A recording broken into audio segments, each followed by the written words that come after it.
Mbola izany anatin'ny tontolo politika ihany aloha isika ho fiatrehana ny fifidianana raha dia nanomboka ny fiandohan'ny volana aprily lasa teo no azon'ny mpifidiana tao ny manao fanamariana ny listim-pifidianana Vonjimaika teny anivon'ny fokontany misy ny tsirairay ny zava-misy teo anivon'ny fokontany vitsivitsy ao anatin'ny boriboritany fahatelo moa no ndeha ho fantarina atao anatin'ny ity fanadihadiana iray manaraka ity fanadihadiana izay irana amin'ny volana voavy eo amin'ny sariny Tsiry Rakotoarson.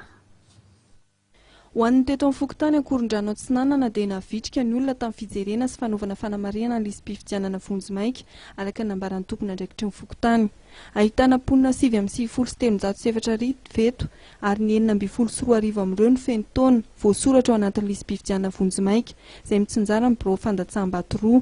Raha ny fanazavana dia tsy dia nisy loatra teto ny fahadisoana izay hita.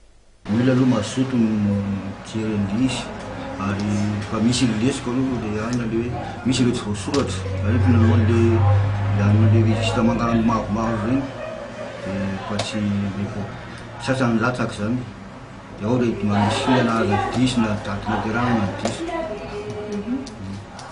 dia olona aloha na enina-ndiso tonga dolodoly fa le aina afa misy kahie zany fanaovana an'le izy dia iny no averinany rehefa avy eo misy kahie meno zareo avy amin'ny senita dia iny no anaovana an'le fahadisoana rehetrarehetra tao anatin'le izy zany le fitarainan'le olona sy nama dia iny no averinany miaraka amin'le lista rehefa avy eo.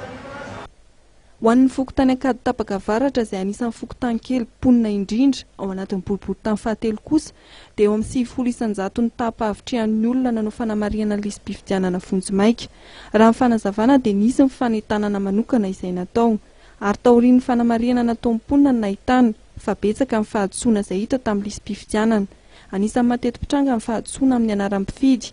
Ankoatr'izay dia olona manodidina ny 100 izay tao anatina boky fanisana mpifidy miisa 2 no tsy tafiditra tamin'ny listim-pifidianana Vonjimaika.